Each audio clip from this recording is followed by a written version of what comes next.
I'm going to go ahead and get started here, if you don't mind. Good evening, everyone. My name is Michelle Lynch. I am a member of the Government Affairs and Public Policy team here at Google, so very happy to welcome you. I also just recently joined the board of the Women's Foreign Policy Group, so extra special tonight to have this intersection of my worlds. We're thrilled to partner with the Women's Foreign Policy Group on a special foreign policy and tech series, which is actually being launched tonight with this panel. You only need to tune into the news for a few seconds to hear how issues of technology influence foreign policy and security, and how global events are impacting how technology is regulated and even designed. For example, today in France, we had G7 digital economy ministers meeting to consider a charter on the removal of harmful and illegal content online that stems from the incidents in Christchurch. We hear on a daily basis about the ongoing debates about ensuring the ethical application of artificial intelligence, especially when it comes to applications in defense and thinking about those who are leading AI, the US and China, and what does that mean? And the list goes on. So we hope to have many more fruitful discussions like tonight. This evening's discussion is particularly important to Google. Google's mission has always been to make the world's information universally accessible and useful. And for the past 20 years, the company and the founders have been driven by the belief, and Anne May, when she was a Googler too, we're happy to have you back, driven by the belief that connecting people, information, and ideas in new and innovative ways, technology can unlock answers and help solve some of the world's biggest challenges, which is why we are very proactive in sharing open data sets like Google Trends and other products and tools. We also work very closely with organizations like UNICEF, UNHCR, ICRC, and thousands of local NGOs around the world to apply data-driven research and engineering to help support, for example, refugee relief, track Zika, Ebola, map vulnerable communities to help ensure that they can get disaster relief, and more.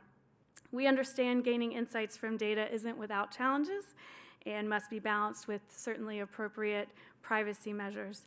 But particularly with advances in artificial intelligence, we're optimistic about the potential to responsibly tackle some of the world's greatest challenges.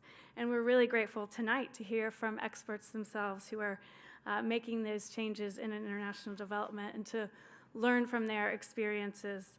So now I'd like to introduce and invite to the podium Kim Konhauser-Freeman, the Executive Director of the Women's Foreign Policy Group, to kick off the panel. So thank you. Hi, everyone. Thanks so much for coming out tonight to our Foreign Policy and Technology Series launch. We're really excited to have you all here and very thankful to be at Google. So thank you, Michelle, and to Google. This new series will highlight many of the ways that technology is disrupting and transforming really all of our work, especially in the foreign policy community, from international development to diplomacy, disaster relief, security. And at the WFPG, we place an emphasis on offering diverse and timely programming. These conversations will address specific technologies in foreign affairs, as well as the broader issues surrounding them, and the issues and what that really means for the practitioners and policymakers, because we don't always totally understand the buzzwords. So tonight, we'll focus on data-driven innovation and international development, and we have a really wonderful panel. I want to put a special thanks to our program board chair, Allison Ford, and to Simone Peliquin, who has really helped us to shape this conversation. I also want to recognize the board members with us here today, our co-chair, Lois Romano, and Jennifer Clinton. So thank you so much for joining us, and, as well as our corporate council member from Toyota. So thank you. At the WFPG, we believe it's crucial for women to be at the table and for their voices to be heard. And we host numerous programs throughout the year to help do that and to help support the next generation, to make sure they have the tools that they need to lead. So, and we were just talking about this beforehand and how tech is a new space and whether or not that's easier or not for women to enter. So hopefully we'll get to that in the panel. Next Tuesday, we're hosting a roundtable conversation on peace building in the Central African Republic. In June, we're going to host a program highlighting women members of Congress and their foreign policy priorities, so be on the lookout for that. And if you're new to the Women's Foreign Policy Group, I hope that you'll join us for many more discussions, both on as part of our Foreign Policy and Technology series, as well as our other programming throughout the year, and will join us as a member as well. Without further ado, I'd like to turn things over to Stacia George, a conflict management expert and USA veteran who now serves as the director at Chemonics for West and Central Africa and Haiti Division. So please, and she'll introduce our panelists, so please join me in welcoming Stacia and tonight's panelists. Thank you. Thanks. Thank you very much. I'm really excited to be here tonight. I think those of us who've gone into the international development field, we did so because we see the promise that international development brings. You know, whether you're working in government, whether you're working in international organizations, or NGOs, or private entities, we're all there for one reason, to bring change, right? And international development is really ripe for great change. In fact, in Anne May's book, you talk a lot about setting lofty goals. And I think international development is really a space to be able to do that. In fact, when I started in international development, my goal when my parents asked was stop wars, which is a little lofty, we'll say. But somehow along the way, we either just don't reach those lofty goals or we just lose sight of making them. And in international development, we really can't afford to do that. We can't afford to not have impact. On a good day when we fail, it's that we wasted money. On a bad day, it's that people die from not receiving treatment, from not having food, from conflicts not being addressed. Children don't get to go to school and their potential in the future is completely transfigured because of the fact that they don't have education systems. So we need to constantly figure out how we can do this better so that, you know, we're not sitting here 10 years or even 3 years from now saying, you know, we're still doing the same things. We want to be moving to the next step and iterating. And that's why I'm really excited about this panel, because we're here tonight to talk about data-driven approaches in innovation and development. Data can help us both learn as well as we're going, as well to figure out what we can do next. And I'm really excited about the panelists that we have here today who have a great combination of working both in the development field as well as in technology. So as a complete like data and learning geek, I'm thrilled to be sitting on this panel with you all and to be able to moderate this conversation tonight. So without further ado, I'd like to introduce our panelists. Their bios you have, so I'll just give a slight overview. First, I'd like to introduce Anne May Chang. She's a leading advocate for social innovation and author of Lean Impact, How to Innovate for Radically Greater Social Good. Highly recommend her book, just finished it myself. She previously was the Chief Innovation Officer at USAID. She was the first executive director of the Global Development Lab, which was put in place to be able to really foster innovations and scale them up as well. She previously served as the Chief Innovation Officer at Mercy Corps and was a senior advisor as well in the Department of State for Women in Technology. And prior to that, she has 20 years of experience working in the technology sector, including at places like Google, Apple, and Intuit. To her left, we have Kate Wilson, who is the CEO of the Digital Impact Alliance at the UN Foundation. She's worked for the past 26 years to bring people together like ourselves who work on business, technology, and policy and trying to find common solutions. Prior to working at Dials, she co-founded and led the Digital Health Solutions Group at PATH, where she designed and led global projects in Africa and Asia. And she previously worked in senior roles in the commercial software sector, including in places like Microsoft, Intel, and General Electric. And to her left, we have Justin Richmond, who is the founder as well as the CEO of Palantir, sorry, not Palantir, Impl. Impl project. I'd be a lot richer for it. Yeah, wait, I did. I mean, I'm happy like, to take that would be nice. But I think Alex Cart might have a problem. He might have an issue with that. Alex but you are equally greatly the founder and executive director of Impl, which is a nonprofit specializing in data collection and analysis in conflict environments as well as non-permissive environments, seeking solutions to community-driven community challenges. Previously was at Palantir. Yep. So that's where Palantir comes into play. And previous to that, he also served with USAID in Afghanistan for 2 tours as the District Stability Framework Coordinator, mentoring civilian, military, and Afghan teams on stabilization. And prior to that, served in the Philippines with the US Army. So as you can see, we have a group of panelists here with some really diverse backgrounds, which I think many of us have learned, where great innovation comes is from bringing people together who have a multitude of different types of experiences in different sectors. And here we get them in the same people, which is extra exciting. So what I'm going to do is we'll start off with kind of like a panel conversation for a little while and have a dialogue amongst yourselves where I'll be posing questions initially to each one of you. The others can then feel free to chime in, and then some broader questions for all of us to discuss. And then I'll be opening it up to the group. So start thinking of your questions to be able to ask our panelists for a broader discussion. So I wanted to start with Kate. Can you share a little bit about what DIAL is doing and how we can get the sector to better embrace technology, the development sector? Like, what do you think is holding us back? Sure, but first I'm going to tell everybody a story because it was about 3 years ago, just over 3 years ago, that I moved to DC, and one of my first meetings was actually with Ann May. She scared me to death. She's like, so explain to me kind of what was your vision when you were designing DIAL. So I will find out by the end of today whether or not I've actually succeeded or sort of on the right path, right? And so I said, so what is it exactly like? I was meeting with all the different donors who had invested in DIAL. So we're an institution that was invested in by a number of donors to, help really institutionalize the use of digital technology in development programs and sort of break some of the cycles and patterns that have prevented that going to scale.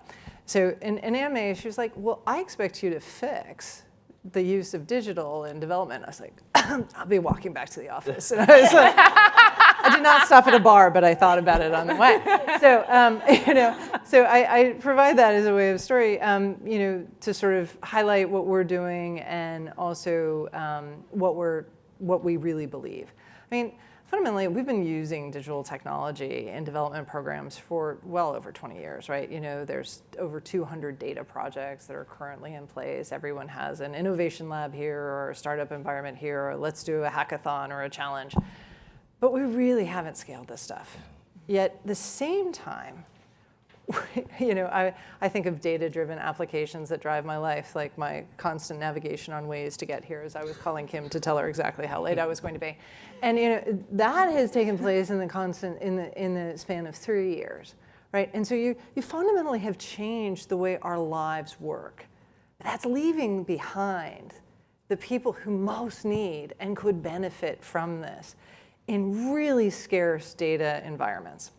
And so what our job is fundamentally to do, and we'll see if we quite get there, is not solely to fix everything about development, but really bring together actors in the ecosystem to figure out how to do that, and to move us from this world in which we have these fragmented silos of education and agriculture and apps. And as I always said, it was like, you don't have a phone for, financial services. You use your phone to do 50 different things. So why are we taking that approach in development? So we're moving from this fragmented approach to one where these systems are increasingly better connected and integrated with one another and interoperable, to really one where technology is so institutionalized in the way we deliver development services that we no longer think about it. There are not conferences dedicated any longer to the stethoscope or the microscope or the mosquito net. Why the hell are we have a conference that's dedicated to a mobile phone? And so our job is to help bring those actors together to try and help make that more seamless. And one of the key areas that we do that in is actually the use of data for development. But we can talk about that in a bit. Excellent, thank you. So following up on that, Ann May, if we're trying to have impact, if impact is our goal, why do you think people are really stuck on the shiny, bright objects instead of iteration? And how do we change the conversation around that? Yeah, that's a really good question. I've been puzzling over this ever since I got into the global development world. And there is very much this chasing after the bright, shiny new thing. I often quote Edison, who said that genius is 1% inspiration and 99% perspiration. And we get excited about that 1% inspiration, which is that big idea, the what I think of as the invention piece of it. But it's only the 1%. And the 99% is really what I think of as innovation, is how you take that germ of a good idea and really test and iterate and fail and pick yourself back up again to get to something that makes real impact at scale in the real world. And I think I haven't completely unraveled why there's so much focus on that 1%. Part of it is that it's easy and it's sexy, and all the sort of incentives in the global development space kind of go after easy and sexy and short-term wins. Because that's how you win a grant, that's how you get a good PR. You know, all of these things kind of push people to do those kind of sexy pieces.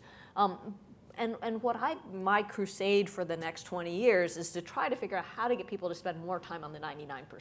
Because we have a ton of good ideas out there. I think that all the good ideas we need are somewhere out there already. We're not lacking good ideas, we're lacking follow through. I often like to compare this to Google. As I worked at Google for 8 years, Google's known around the world to be one of the most innovative companies on the planet.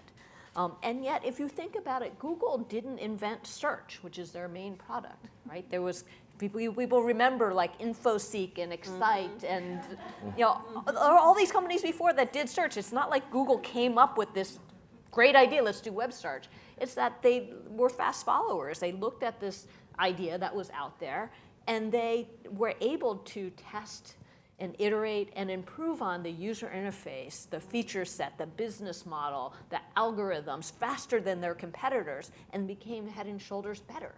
And that's what we need to do with global development. In the Silicon Valley world, whatever is the state of the art today is completely obsolete 1 or 2 years later. In global development, whatever we plan today, we're still doing 5 or 10 years later. So how do we speed up that feedback loop? Because the world is moving faster and faster, and if we don't move faster ourselves, we're just going to keep falling behind.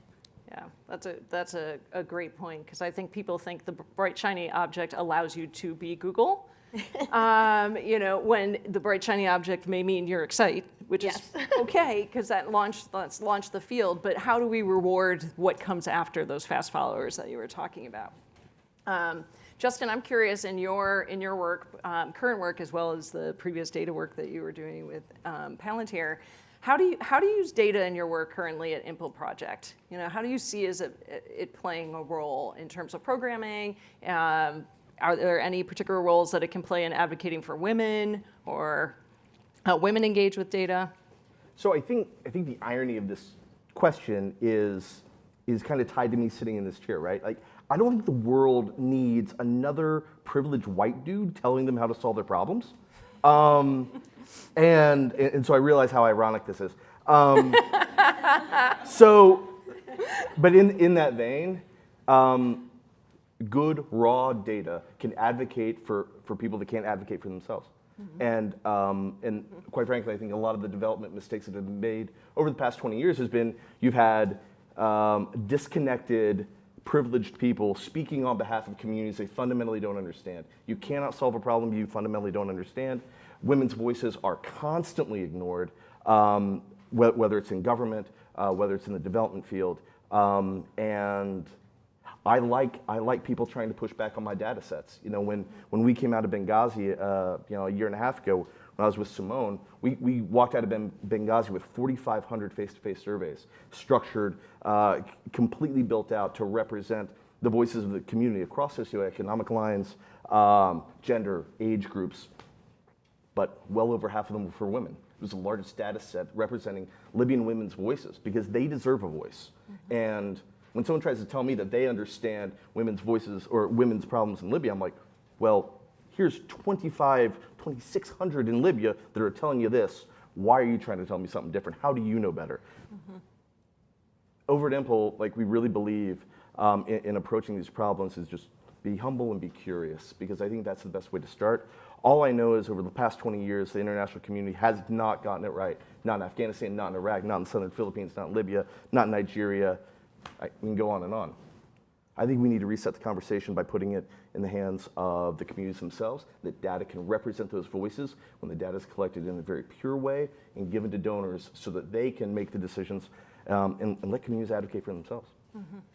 Yeah, absolutely. And where I've seen really powerful examples with women, for example, is being able to just pull the data to show, hey, your economy is going to grow by X% by engaging women into the workforce, for example. So it is really important, the role that data can play in advocating for different voices. So I'm curious, throwing this question out to the group as you've pondered this issue. What's exciting, I think, in the last couple of years is people have really been pushing for data, right? Like people are now asking for it. I think that's a big difference, right? And in some cases, either there's a push for data, but the data's not being collected, or there's so much data, but then no one's using it. So where is it going wrong?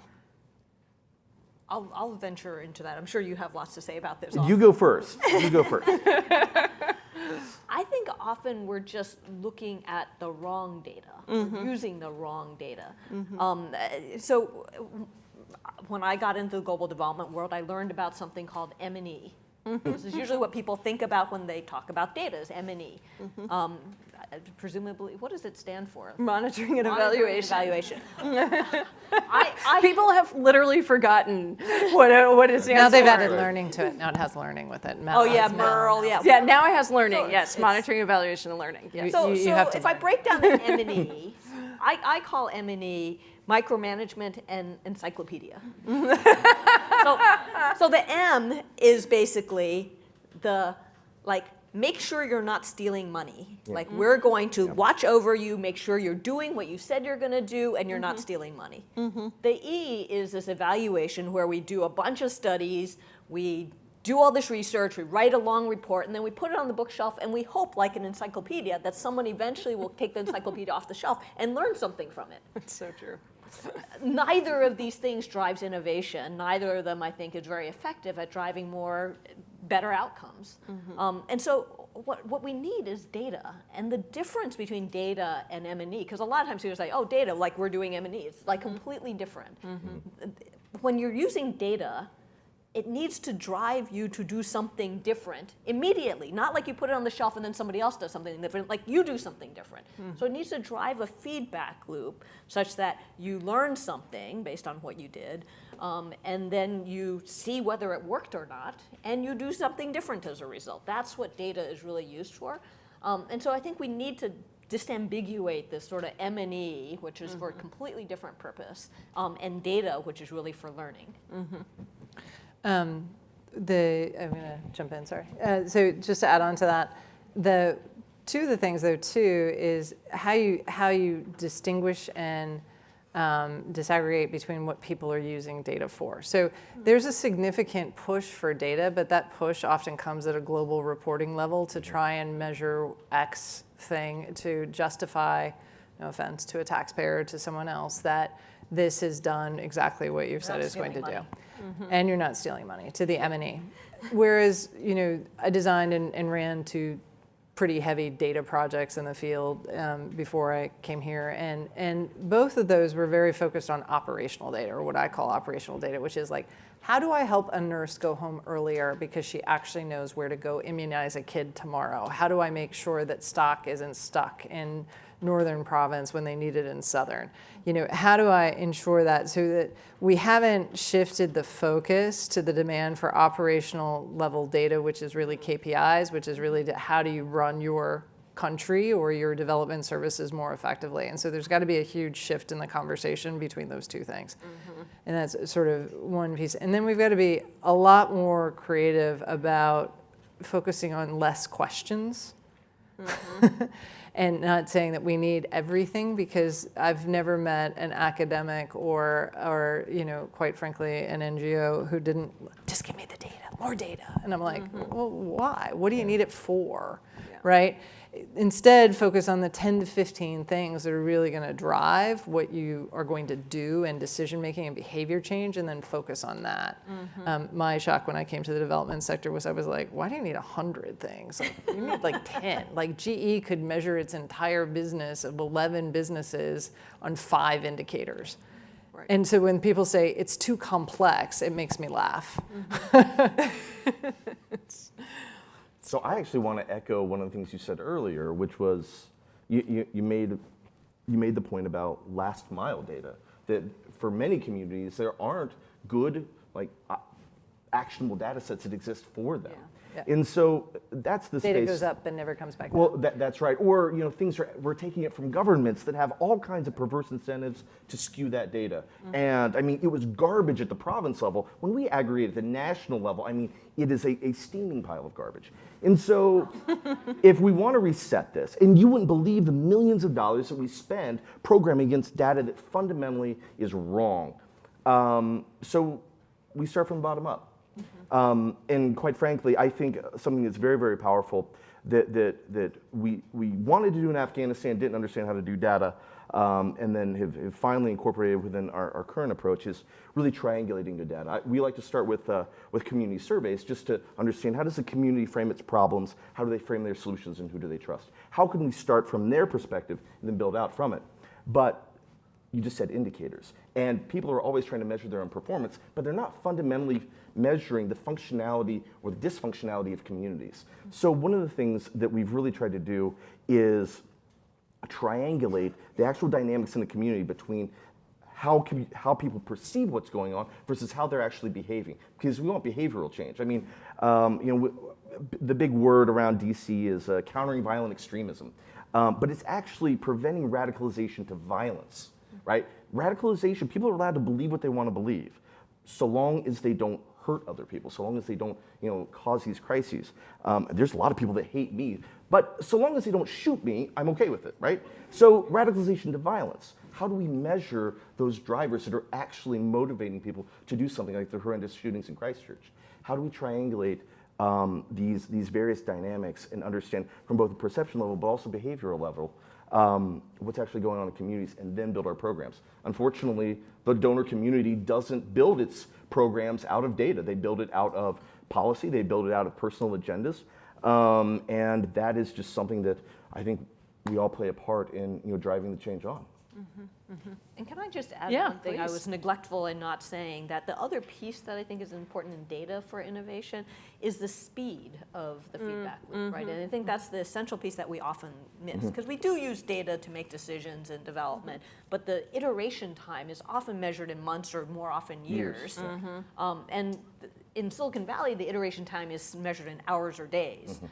And so if we're going to innovate, the key is to figure out how you can drive the feedback, tighten those feedback loops so that you can really speed up your cycle of learning, because that's going to drive your rate of progress. If you're not learning anything until your midterm or end-line evaluation, like that's way too slow in very dynamic, complex environments.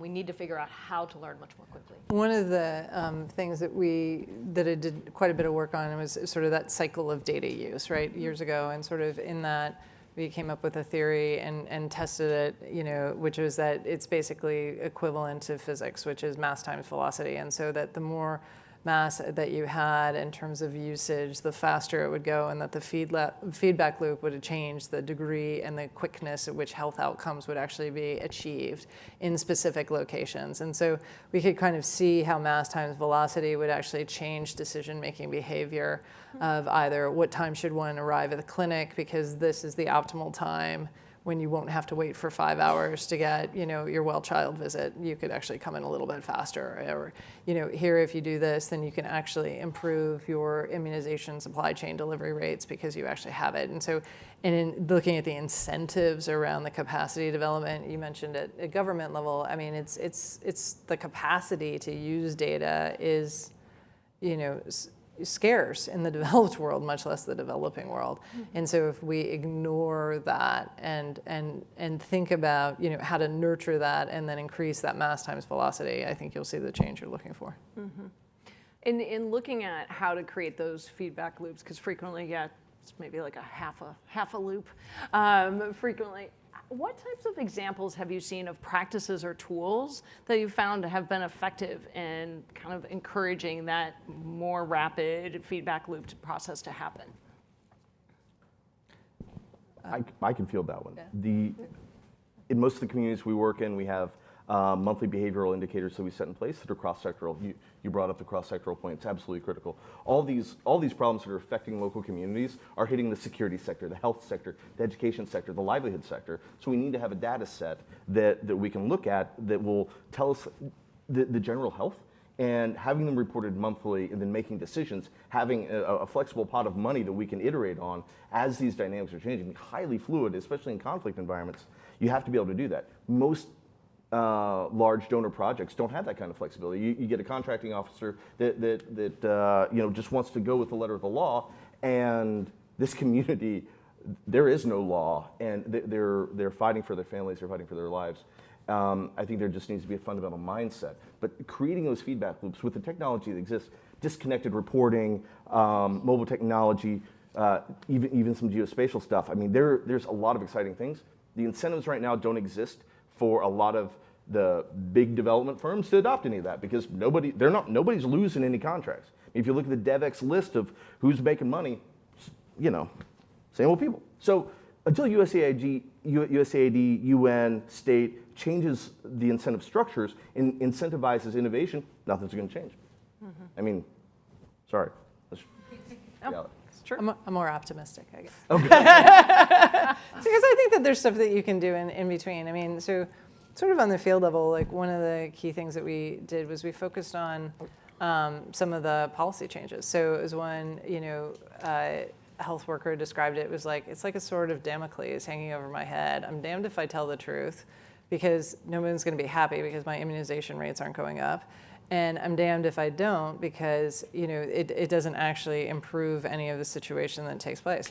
And so one of the big things was we said, okay, look, you're going to get better data, but we convince the government and say, like, your immunization rates are going to go down. And then we convince the donors to say, hey, by the way, you're not going to punish them by denying their Gavi application or any of these other things because of this. Like, there's a big policy change here of like better data, and what we are working towards is sort of layer cakes of data of like you have health or ag data that comes in. There's another data source that comes from GIS. There's another data source that comes from M&O data. Like, you're going to start triangulating those. You're going to start to get better insights and analytics that you can, because quite honestly, our development questions aren't that unique. Mm-hmm. We've found that you can take essentially 5 core data elements out of a mobile phone, mobile network operators, call detail records or CDR, and you can answer roughly 70% of development questions. We don't really have to get everything, we just need to get a few things. But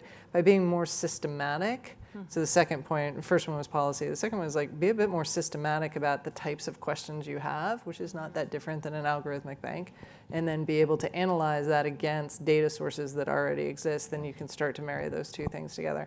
So I think you can see change. I think you have to what Anne May's book often talks about, but others talk about, is like, you got to bring in people who think differently to do this, and just kind of say, hey, there's a different way to approach this, and you don't have to do it exactly the way it's always been done before. Mm-hmm. And I agree with Justin that ultimately the donors have to change the incentives. The good news is I think they're starting to change the incentives. They're starting to move in that direction slowly, because the government moves slowly. But things like the new ADS 201 that came out just at the end of the time I was at USAID really built adaptive management into all USAID programs. It's supposed to be a requirement. I think right now people still just put their boilerplate thing about how they're going to adapt their program. But it's an invitation, and it's a requirement that you need to improve your program along the way using data. And so it's a start in the right direction. I think the agency's continuing to move in that direction. But to your question about how is technology enabled data, I think that data is the killer app, if you will, for development when it comes to technology. We get all excited about like drones and blockchain, and all these like new technologies, right? Mm-hmm. But really, the place where data is already showing signs, and where tech is already showing signs, and it has so much potential, is really around driving those data feedback loops. Yeah. The simplest thing, just being able to have text messages, and being able to ask questions of people using text messages and get responses. Like that feedback loop gives us insights into things that we never had access to before at that kind of price point and cost. And you can learn a ton of things from that. Just one simple example, there's a social enterprise nonprofit in South Africa called Harambee Youth Accelerator. And they help unemployed youth get connected to their first formal sector job. And unemployment is this huge issue for youth in South Africa. It's like an estimated 40% of youth are unemployed. They use simple tech, so they put youth through like assessment, and then they do some training to get them ready for jobs. But they don't just count the number of youth they trained, which is what most of these programs do. They also don't just count the number of youth that are placed in jobs, which is if you're better, you do that. They actually care about how long youth stay in those jobs, because what matters is not that you went through a training. What matters is that you get a job and you stay in the job, because they found that if a youth stays in a job for at least a year, that they're likely to be on a path for economic sustainability over the rest of their lives. And so how do they find out if these youth stay in the job? They send them a text message and say, hey, are you still at this job? And in one of their early trials, when they were first getting started, they were placing youth in retail jobs where they, like a grocery checkout clerk kind of job. And they were finding that a lot of the youth were dropping out after a few weeks. And so they went and followed up to ask why. And it turned out that the youth just were fed up with having to stand all day. They weren't used to doing that. They didn't want to do it. They were fed up and they left. And so what did they do? They got this data and they used the data in their feedback loop. And what they did is in the training process of getting these youth ready for jobs, that was like a 3-week training, they made the youth stand the whole 3 weeks so that they would get used to this idea. By the time they ended up at the grocery store, they'd been standing 3 weeks for their training, and they were like not so surprised, and they ended up staying in their jobs for longer. So it's even simple things like that that can help us drive feedback loops, get better results. No, it's a great example, and particularly with the power of mobile phones to be able to do things like surveying and to get quick feedback loops. There's a lot that we could do to be able to draw upon that, I think, a lot more. So linked to that, I'm curious about, in this field, question around privacy. And what are some of the things we have to take into consideration in regards to privacy when we're doing data collection, particularly in the international development field? You're doing it across many different countries. What do you think some people in this field are not considering, or things that are blocks to being able to ensure privacy? Curious on your perspectives on that, since it's a hot topic these days. I'm sure Kate's dealing with this all the time, right? I do, but I suspect you deal with it more. We just have protocols that are inviolable. Like nobody's name, personally identifiable information is ever taken either in on a survey or in a focus group, because who needs a name? You don't need that. But the other side of it is just like internally having good policies. Two-factor authentication, stuff being stored behind like very strong firewalls. And I mean, it's not that hard. The problem is a lot of people aren't even applying those. I mean, these SOPs exist, like they're out in the world, but firms are still not applying them and putting beneficiaries at risk. I don't know why. There's I think it goes back to the education. I mean, I think that we're often asking someone who is trained as an epidemiologist to suddenly also then become an expert in sort of field implementation. I wouldn't say that I think the NGO sector, like groups like NetHope, many other, really leading Mercy Corps, World Vision, I'm sure ICRC, I'm sure everyone has implemented new pieces that have sort of put that in place, but they still have a behavior change internally to their organization job to do about trying to move people along that and getting them to feel comfortable. And when we're working, where multiple times, it's like, okay, there's no power today, or the laptop's dead because the rat chewed through the cord. You're not really you're like, okay, maybe my Excel sheet's going to be okay for today. So sometimes you're grappling with problems in the field. So I think there's true realities of the field. I think there is the I may not understand yet what to do. So our work in the Principles for Digital Development, as an example, we're the stewards of that community, have focused a lot on kind of training and capacity, particularly for implementers of what does this look like? And then specifically in our data programs, when we're working with groups, then we're very focused. In fact, I was talking to Michelle a little bit earlier about, how can we help standardize and routinize? What does a good data sharing agreement look like? How do we start to think about data collection practices? Do you really need to pull that data out of the firewall? And I think it's really moving from this conversation of data to moving this conversation of analytics that can be extracted out. And going back to just those 5 data elements that I was indicating earlier, you don't need actually any personally identifiable information. I can do a lot with the mobility matrices. I don't really need to know your name. I just need to know where you're moving. Yeah, and the reason I turned to Kate is one of the reasons we set up Dial is because it doesn't make sense for these are complicated issues. It doesn't make sense for every organization to figure out what are the best practices around data privacy. That's why Dial is here to actually aggregate a lot of that research and information and disseminate it out to everybody. So I'm really thrilled that you're doing that work. And it's complicated because it's very easy to say let's not have any PII, right? But with artificial intelligence and big data and more sophisticated algorithms, that's often not enough. Because you could not have a name, but if you know where people's traveling, you know they're often going from their home to their work to their home again, and you can figure out who it is. And so we have to also continue to keep up with advancements in technology that can start revealing things that we may not expect. And I think it's always going to be this sort of tension point. I was on a panel earlier this year, and this woman gave this brilliant point that I have used forevermore, and so. Which is, she goes, we really run the danger with technology of doing what we did with globalization, where we talk about everything that's great about it without talking about the challenges of the harm. And you're starting to see that pendulum, you were referencing sort of some of the conversations that are taking place. We were talking about a little bit earlier, right? It's tech is good, Google is amazing, Google's evil, Google's bad, right? It's the pendulum shift because people don't necessarily understand it or feel comfort with it, nor have we necessarily grappled with some of those tough issues. So I think it's really behooves us all who spend time in this space and we're happy to help bring those groups together, but really to spend time kind of balancing the two sides. Yeah, because tech is neither innately good or bad. What it is it magnifies human potential, and humans are both good and bad. And so it magnifies all of that, and we need to really grapple with both sides of that. Yeah. I'd kind of like to throw out maybe a controversial point here and just get your feedback on it. Because I've thought about this, I've really thought about this since Afghanistan. A lot of organizations want to up their tech game. And so a lot of times, our partners will ask us, how do we do this? And the first thing they jump to is we're building our own X. And I'm like, why? You are so good at development. Go out and buy it, man. Have a bake sale. Have everybody come and just set out the requirements and have as many people, as many groups come and present their tech platform.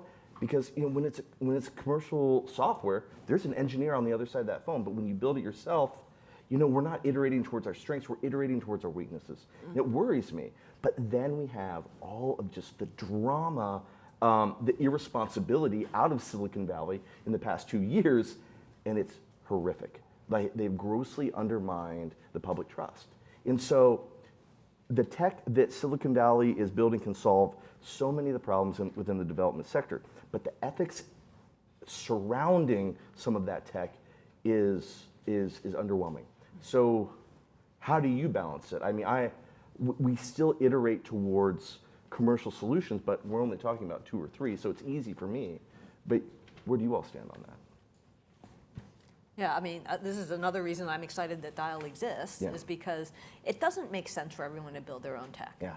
And again, the donors incentivize nonprofits to build their own tech because they get more money if they build their own technology, right? It's as simple as that. And the donors don't like to fund infrastructure, right? They don't like to fund platforms. They want to show outcomes. And so a lot of this is driven by donor behavior, which is part of what we were trying to change by aggregating donor money through Dial, is to say, we're going to invest in the infrastructure and the platforms and the best practices and so forth that will help us all be more effective. And at the end of the day, it's not only that it's not your strength to develop software, it's that if each organization develops software, you can't amortize those costs across very much. And so everybody develops a half-baked software solution as opposed to aggregating across a number of players. And it doesn't have to be the big, Silicon Valley companies that develop the software. It can be a Dial or a smaller Dial. nonprofit. Not us, but yes, somebody small. We're not developing. Yeah. But it can be like a smaller nonprofit Yeah. or social enterprise or whatever, but that is developing things that are used by Yeah. many, many different players. And so if you have 100 different players using their software, you can invest a lot more in making it good than you can if you're just doing it for yourself. Yeah.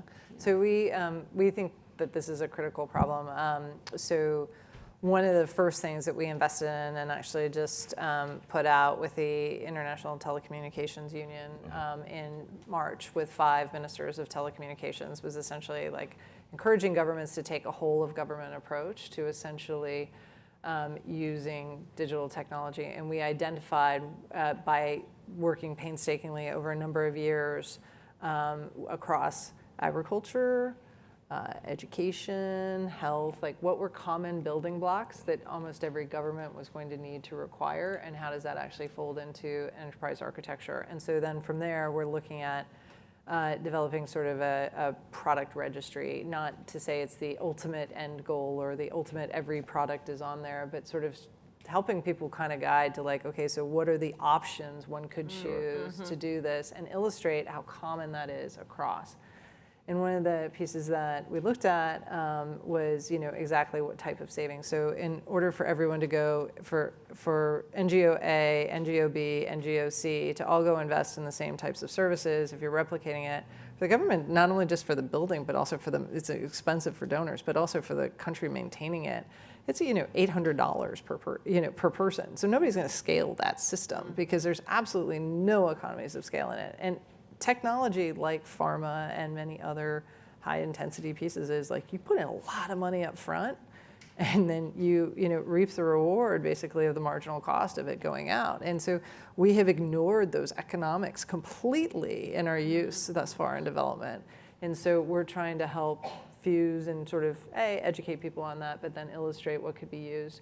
And then we help support through our open source center some of the products that are actually in place and invest in some data analytics platform, invest in some platforms in general, like minor investments. But And I think that's really incredibly useful, because I think where we see a lot of people going wrong or inventing their own thing is because people are really stretched for time and they're like, I know I want to do this. I don't have time to figure out who does it. Like, I don't know who's already done it. I don't know who's already done it. I don't know where to even go to figure out who's already done it. It's very challenging to navigate the field. I'm incentivized to build it from scratch. Right, yeah, exactly. So you have this combination of just, not enough hours in the day as well as incentivization, or someone shows up on your doorstep and they're like, I can do this for you. Oh, great, you're in front of me.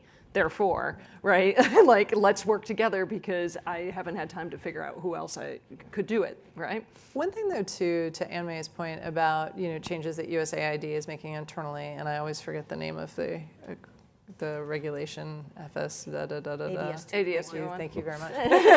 Sorry, We were there once. You were already there, right? Sorry.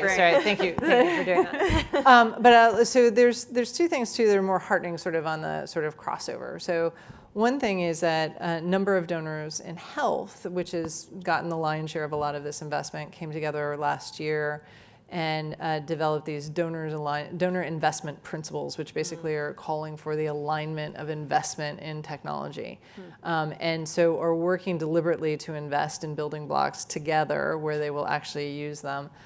They have joined us, and we're stewarding that community now, as well as the principles for digital development under which they're nested, and have actually started something called Donors Anonymous. That was my name. So Digital Donors Anonymous is how we coined it, which brings together the donors to sort of talk about like, okay, what are you struggling with? What are you trying? What information systems are you using? How do you do behavior change? How can you do better procurement?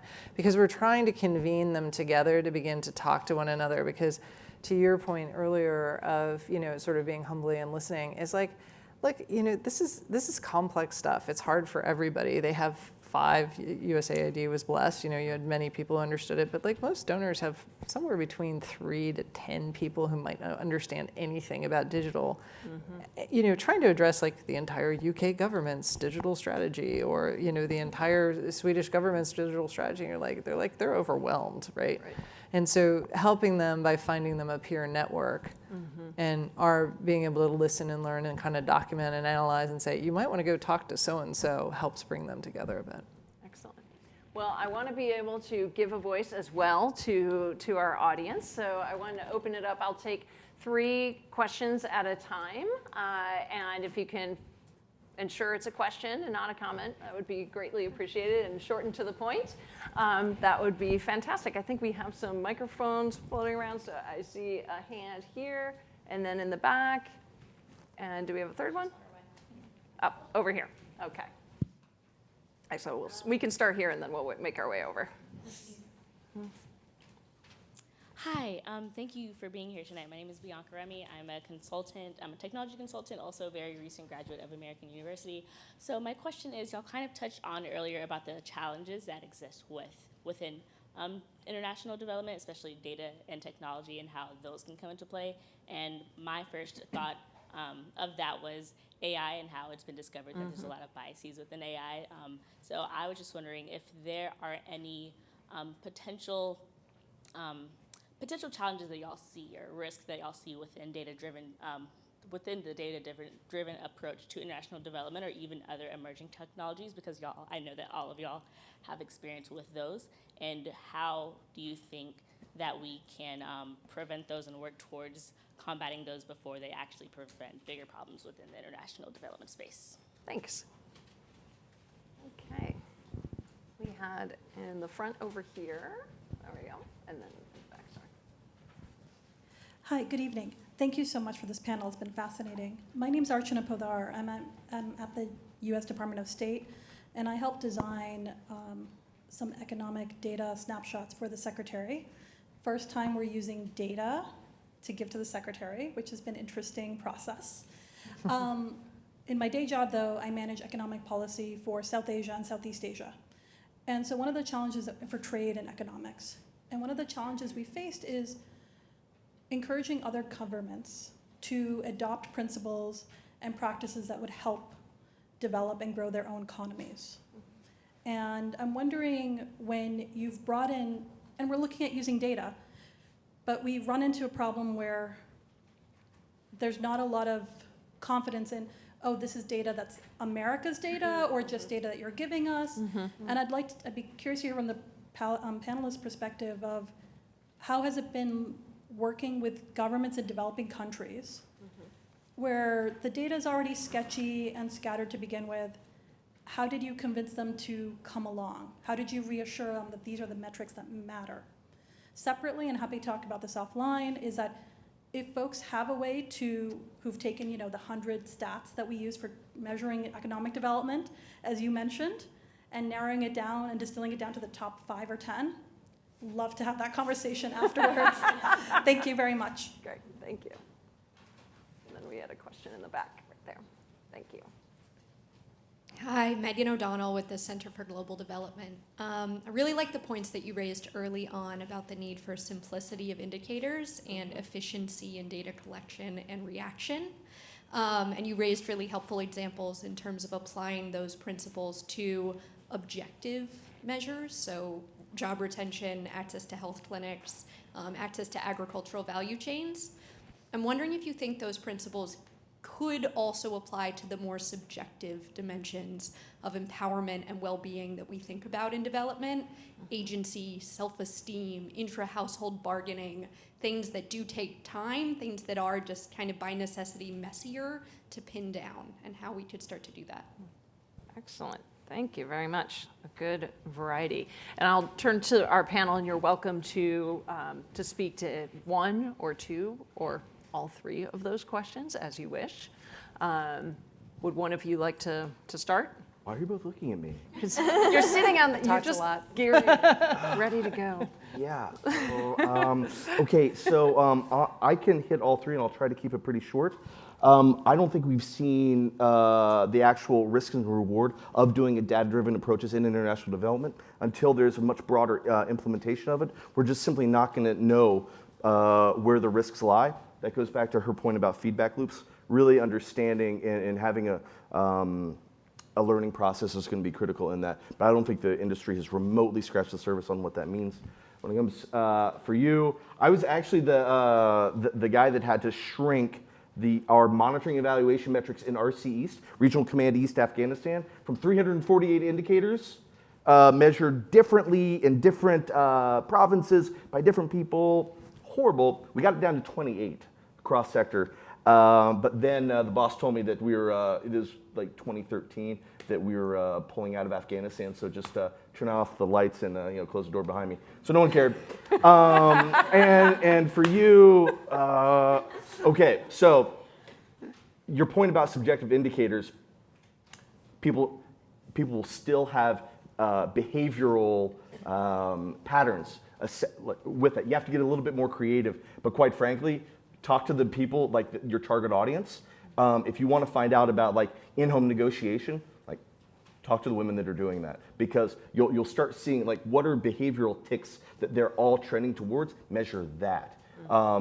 I still think we can bring indicators to bear on subjective issues. Just got to get more creative about it. And quite frankly, you need a monitoring and evaluation officer that's willing to hear you out and let you test on this, because we have to iterate. We have to learn from what we're doing. Yeah. Question 1, I am very concerned, but I don't have any good answers. I actually think there's a lot that can be done. And I mean, we're seeing it in a number of sort of controlled economies, more middle income or higher income, where I think we're going to learn a little bit as we go. The tech is faster than we are. And does that concern me? Yes. But one can only tackle so many issues at once, and luckily I'm letting it be somebody else's issue, I guess. So, but I think it's a great question. Question 3, I probably should have done better in stats to really answer in survey methodology, so I'll probably defer that one in case you have better. Question 2, I have a good answer for, right? So 2 things. So one of the more effective ways that I have seen people sort of hone and refine indicators was actually done by a colleague of mine many years ago. And he basically pulled together all the donors and investors in the room who were driving this one set of things. And he laid out, and I was like, what are you doing? At the beginning of the presentation, he's laying out all this paper on the floor. It was literally like 7 feet back and 7 feet back for it. And he goes, these are all the tools you all have funded. And that's how he started the presentation. And they all collect kind of similar information in slightly different ways. And his next slide was like he mapped it and flashed it. And he said, is this really what you're trying to do? And that spurred a conversation where they actually aligned it. And so, that was one, small domain in health, but like it's a really effective mechanism. It's a very easy trick. It's a very effective mechanism that I saw like the donors were like, oh God, really? Like it got movement if you have that kind of voice. How to get governments on board. I've seen this work in a couple of different ways. We usually start with who's already a trusted partner, or we were invited in already. And that's both Dial and that's both in my prior life. So when I as a technologist who went into NGO land and sort of, it's a very amusing couple of years. At the beginning when I was sort of like, okay, well just tell me like, what data elements you need. And they're like, well, tell me what systems you need. And they're like, in the Mel conversation was crossing over like this. And they're like, just give me the indicator. And I was like, it's just a math formula. Just tell me, what data do you need? And what I realized when I was talking to a minister in Indonesia once who was trying to measure his universal health coverage system, and it goes back to Emily's point, I think, about data, is that they just want a dashboard. Like, just give me a piece of paper or something that's on a screen that just tells me how I'm doing with the green, yellow, red. They're no different than executives worldwide, right? So demystify it all. Just make it like, it's just a very simple dashboard. Here's the 10 things that really matter, the 15 things you matter. You work with them to kind of get them down. And the question I always use with that is like, how are you going to use it and how often? Mm-hmm. And this is how much it's going to cost for me to collect it. So how much do you really want it? Mm-hmm. And that usually negotiates it down to get it to a much more set of metrics. And if you're lucky, you work in a field where it's already been set by somebody else like WHO or the others. The other place, though, is that we recently worked with the government of Malawi and just did the illustration. And we just went to them and we said, okay, so what questions don't you have data for now? And so, like, they have a lot of data, right? Like, I think one of the greater, myths in our field is that there's no data. I was like, there's tons of data. Mm-hmm. The data tends to be on the people who come through the facility or who you've interacted with, though. There's this no data on like the 25 to 30% of the population you really need to understand something about. And so we just said, we know there's people you can't capture and you don't know anything about. We can help you with that. So what questions are you trying to get around that? And so we just had them outline what questions they had, and then we said, okay, we know like what's available in an M&O's network, so we can help you answer those questions. But we just pulled the analytics out. We didn't give them the data.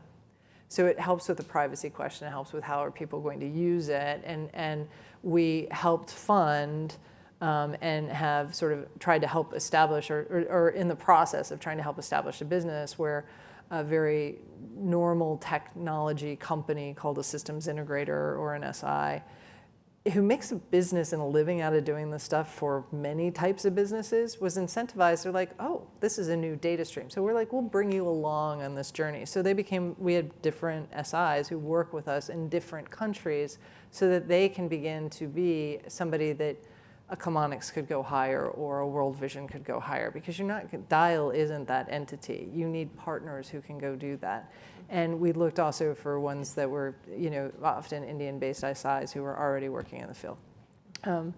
And so the government then, once they got the data, sorry, long-winded story, government, once they got the data, was like, oh, we could use this for everything else. And we're like, exactly. And so that helps, because then they could see it. If I can remember the questions.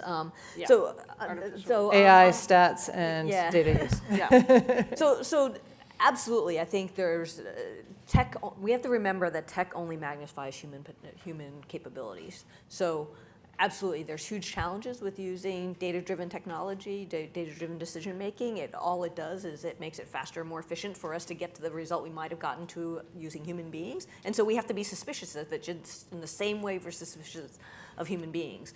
Unfortunately, to Justin's point, like, we're not doing it enough now to have a lot of track record for this.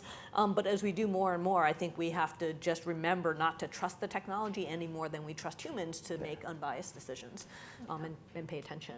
I'm going to address the sort of other part of your question, which is how do we take research and data from one place and translate it to another? Because it doesn't always translate, right? We know that lots of things work differently in different places. And so I think what we learn in one place, we can use as a starting point, but we have to go back and start from the ground level in a new place to validate it, right? And so if a government is skeptical of what happened to you what works in the US is going to work in their country, they should be skeptical. And the way that we convince them is that we need to find ways to run small experiments in their country, in their context, to see whether the same tenets hold true. That's a very simple answer, but I think we need to build up from that to get to the point that they are convinced it's valid in their country. That said, a lot of times it's not because it's not valid in their country that they're not doing it. It's because it's politically difficult for some other reason, or because they are siphoning money off the way that it works right now. So sometimes it's just a political issue, not a data issue, that they don't trust the data. We need to distinguish which is which. The last question, which is about the more subjective things. Absolutely, you can drive feedback loops based on subjective indicators. This is one of the reasons I think that innovation and feedback loops is used less in development, is that we make an excuse because it's harder. Certainly much easier to measure e-commerce transactions that people hit the buy button than did a woman get empowered. Absolutely, it's much easier. But there are indicators that lead us to figure out whether women are empowered. When we have programs for women's empowerment, just to use an example, we have a theory of change. We do something, we give them access to financial services, or we do some training for them. We do something, and we have some theory of change about what will lead to what, that will lead to what, such that she will be empowered. And the data we want to collect is simply to test the linkages in our theory of change. If you think that she is more likely to save money, if you think she's more likely to be able to make purchase decisions, whatever the thing is, those are things that we can measure along the way to see if they're happening. And if they're not happening, then we can go back and try to figure out what can we do differently such that that will happen more.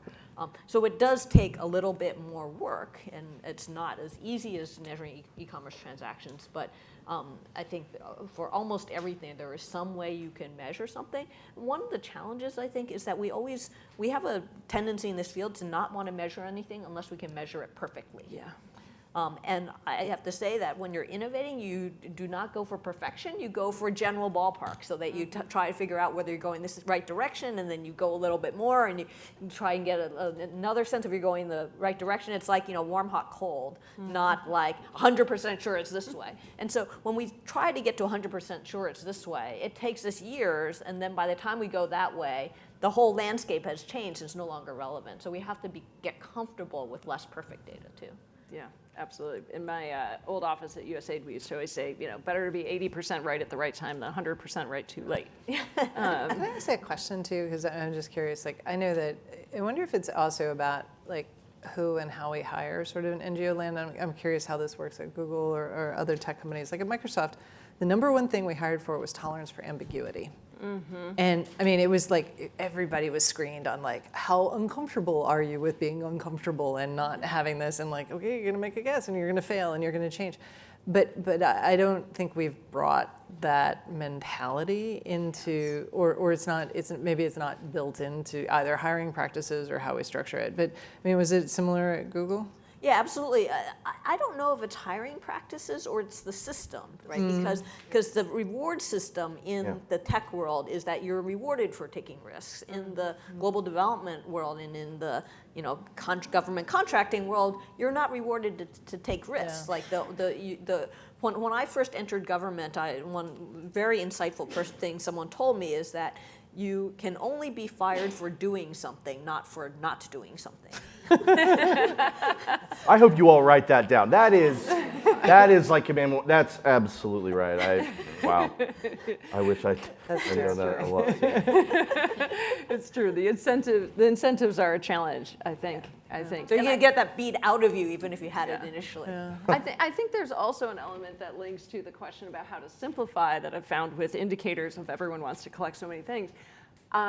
You have a lot of really smart people who know their topic really, really well and analyze it in incredible detail. And I find that people have a hard time stepping back, because if someone asked you the question, how do you know whether that country is doing well or not? I guarantee you there are probably 4 things that you would say, the unemployment rate is X, Y, Z. And if you step and ask, how would I explain it to my family? Or how would they know looking at something? There's usually a few key things that just pop to the top of the surface, and sometimes we lose those. Versus a 100-page. Versus a 100-page great lit review that basically told you that it's the right way to go. The way I look at it, I think that we get so many indicators because also everyone wants to have their piece in there that's their equities or something like that. And the way I like to look at this is to say, if you have that piece of data, what are you going to do differently if it says this versus that? If you don't have something you're going to do differently, don't collect it. Yes. Yeah, absolutely. If I could ground this, I actually really love this discussion, but what I wanted to do was get a little bit more honed on this idea of indicators and give a field example. So actually the first place we ever worked was this tiny, fairly unstable village in northern Maguindanao province in the southern Philippines. It was a largely rebel-held area, but they were pretty good to us, so it was okay. And they were having a real problem with violence. They were identifying violence as the second biggest grievance in their community. Top one was lack of livelihoods. Second one was violence. But they had such a high threshold for violence that when these folks were saying it was bad, it's really bad. So we went in there and we wanted to see what was going on. I had these perceptions. It was the rebels and the military fighting. Completely wrong. It was out-of-school youth. Boys pulled out of school, smoking meth, figuring out how to pay for it, stealing cows and horses. Blew my mind. Those boys were being pulled out of school because the farms were failing. They weren't opting out of school themselves. So how did we measure this subjective issue in a more objective way? We just went over to the school, and in the top grades, 9th, 10th, 11th, 12th, you saw twice as many girls going to school as boys. Twice as many. Whereas when you got into 3rd, 4th, 5th grade, it was still pretty even. And so what we thought about was, hey, we want to track can we bring this number of boys being pulled out of school, can we prevent that? Can we work with the farmers? The boys out of school youth being the symptom of the problem, not the cause. And so by working with the farmers, incentivizing them and supporting more successful farming, we saw the boys rise. At this point in time, the number of boys in high school now is up 68%. Micro-enterprise in that community is up 283%. And the number of security incidents have dropped to an average of 0 over a given month. 3 months, usually 1 incident. And it's fascinating to see that just trying to apply some indicators of what right might look like and testing it out goes well. But I'll tell you, we also had one indicator that was absolute garbage. We had thought that because there was all this conflict and that the local Ulama Council was the one that was managing a lot of those conflicts, the blood feud between families, if we were measuring the Ulama Council's activity, we might understand stability. But I had built a double variable indicator there because when the Ulama Council reported that they had done 0 conflict resolutions, was that because there was 0 in the community? They were just lazy and they didn't get out and do anything. And I always, when I share this anecdote, I want to tell people that it's okay to fail. You got to try. And I will never make that mistake again. I'll always ask those questions because it's so easy to building these assumptions. Look, we're all just trying. We're all just trying to iterate towards a better world. Don't be afraid to fail. Make sure you work with people that'll allow you that. Mm-hmm. I think that leads into Ann May's point about, what is this information going to tell you if you collect it and how are you going to use it, right? And forcing ourselves to ask this question. So in our last 2 minutes we have left, are there any final points, words of advice that you'd like to share with our audience? I'm good. It's that was a good story to end with.